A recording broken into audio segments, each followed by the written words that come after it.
SIR मध्ये संपल्यानंतर आता त्या संदर्भात आमचाही अभ्यास सुरू आहे. जे मतदार कमी झालेत त्यातले मॅक्झिमम मतदार हे शहरी भागातील आहेत आणि शहरी भागामध्ये SIR होताना अधिक लोकांना त्या ठिकाणी लावण्याची आवश्यकता होती आणि त्यामुळे नेमकी ही 2 कोटी मतदार असे कमी झाले. यामागे काय षडयंत्र आहे? कारण SIR जे पूर्वी पण SIR व्हायचे, पण या भारतीय जनता पक्षाचं सरकार आणि यांच्या मोदी सरकारने SIR करताना पर्टिक्युलर अल्पसंख्याक लोकांना टार्गेट करूनच हा SIR केला असा आमचा स्पष्ट आरोप आहे. ते मतदार यांच्या विरोधातले जे काही जिथे पॉकेट आहे तिथे SIR मधून कशा पद्धतीनं नाव वगळता येईल त्यामुळेच त्या अनेक प्रकारच्या त्यामध्ये अटी शर्ती घातल्या आणि आज आता 2002 मध्ये मतदार यादीमध्ये नाव असायला पाहिजे. आता ते सगळं हे करत असं आता तर तुमचे 2 कोटी SIRच्या ह्याच्यात झाले. मग ज्यावेळेस त्यांनी हे संपूर्ण अंतिम करत असताना डिलिशन मध्ये पुन्हा कमी करतील. डिलीट करताना अनेक लोकांना डिलीट अशी सुद्धा भीती आहे. त्यावर आमचं पूर्ण लक्ष आहे आणि जर असा काही प्रकार केला तर आम्ही याविरुद्ध जन आंदोलन करू आणि याचं उत्तर सरकारला द्यावं लागेल. पंतप्रधानांनी 15 ऑगस्टला तरुणांना किंवा विरोधकांना दिमागी नक्षल म्हणून संबोधित केलं होतं. आता दिमागी नक्षल पक्ष पुढे आला, त्याला मोठं समर्थन बीजेपी सारखं तयार असं आहे. जे बोलतायत ते भांबावले आहेत, घाबरले आहेत.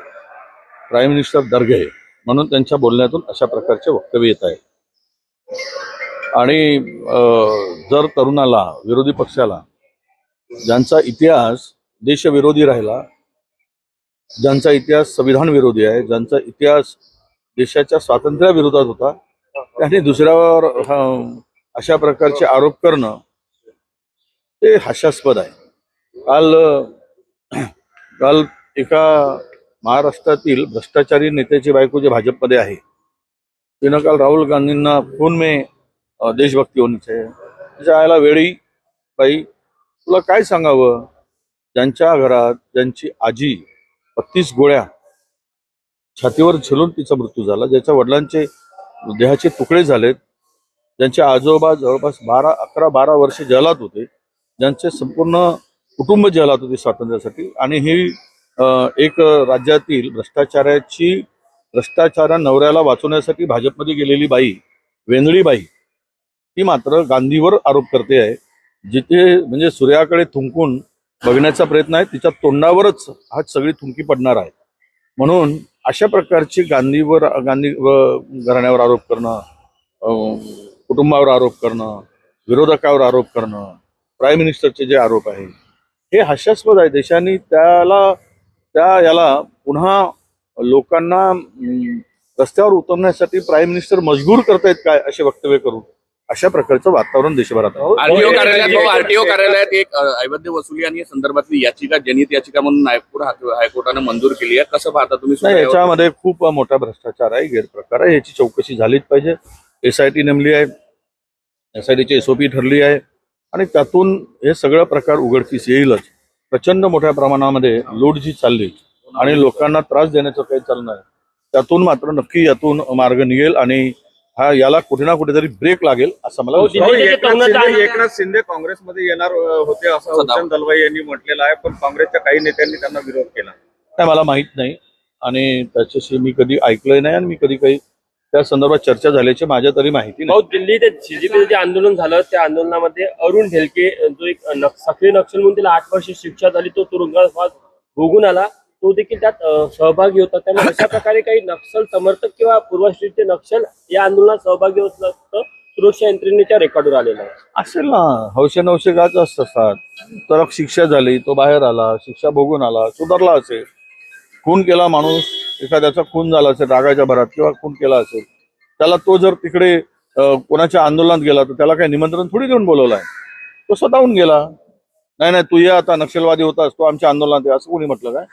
म्हणजे तरुणाच्या चळवळीला बदनाम करण्यासाठी नवीन कारणं शोधून त्यामध्ये बदनाम करणं हेच त्यामागचं षडयंत्र. आधी मुंबईला जाम करा मगच देशातला मान मिळेल अशा पद्धतीचं वक्तव्य मनोज जरांगे यांनी केलं मुंबई जाम करण्याचा इशारा दिला आहे. हृदयात जरांगे ते पाटलांनी. मी सांगितलं आता सरकार बघेल आणि ते बघेल, ते दोघे बघून घेतील एकमेकाला. वारंवार सरकारने घुटणे टेकलेच आहेत त्यांच्या दरबाराच्या जाऊन जरांगे पाटलांच्या. आता सरकारला किती झोकवतं, सरकार त्यांना झोकवते. आम्ही बघू कोण कोणाला जाम करतं आणि सरकार किती वेळा जाम होतं आणि कशामुळे जाम होतं हे आता आम्हाला पाहायचं आहे. मुंबई राज्यातल्या जाम- कंत्राटदारांचे 90,000 कोटी थकीत असल्यामुळे ते आता मुंबईला आजपासून आंदोलन सुरू झालेलं आहे कंत्राटदाराचं.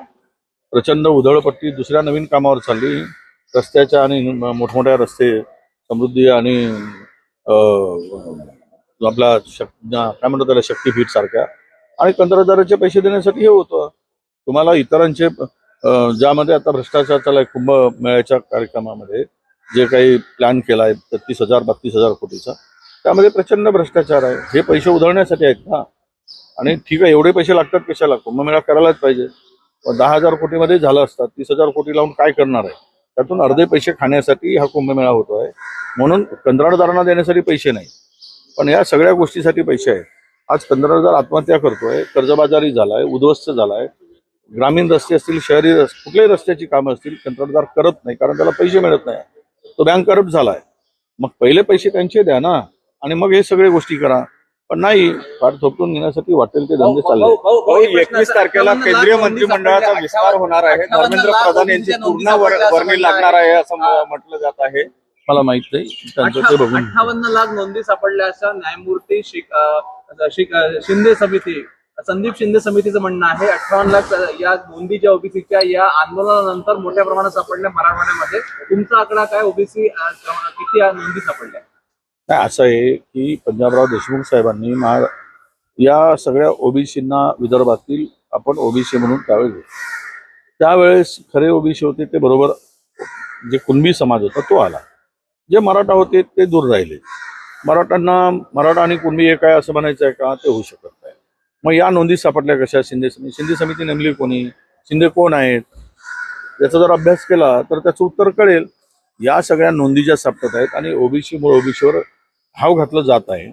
ओबीसी म्हणजे मला कळत नाही जरांगे पाटलांचं, मला त्यांनाही सांगायचं आहे की तुम्ही ओबीसी मध्ये या 378च्या एवढ्या मोठ्या समूहाच्या जातीच्या कळपा देऊन करणार काय? तुम्हाला काय मिळेल? हा, तुम्ही एवढंच करू शकाल, आमच्यामध्ये येऊन आमचं सगळं हिरावून घेऊन जाल, आमचे 357 जागेंना वाऱ्यावर सोडाल, तुम्ही त्यांना उद्ध्वस्त कराल, एवढंच करू शकाल. बाकी तुम्हाला अधिकचं काय मिळणार आहे? आज आरक्षणाची मर्यादा ठरलेली आहे. तुम्ही ते आरक्षण वाढवण्यासाठी प्रयत्न केला पाहिजे. जाऊ द्या ना आरक्षण 50%च्या वर, नाहीतरी 10% आपण ईडब्ल्यूएस साठी दिलंच आहे. 100-70-80% करा. सगळ्यांचे मिळून एक आरक्षण करा.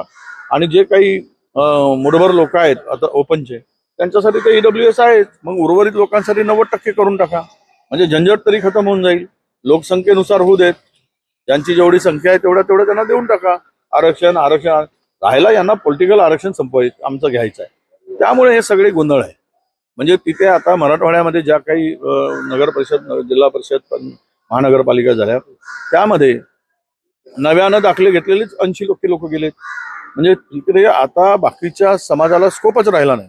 ना धनगर राहिला, बंजाऱ्याला राहिला, माडीला राहिला, साडीला राहिला, द्वारला राहिला, सुतारला राहिला, कोणालाच तिकडे काही चान्स मिळाला नाही. आता ते वंचित राहिलेत.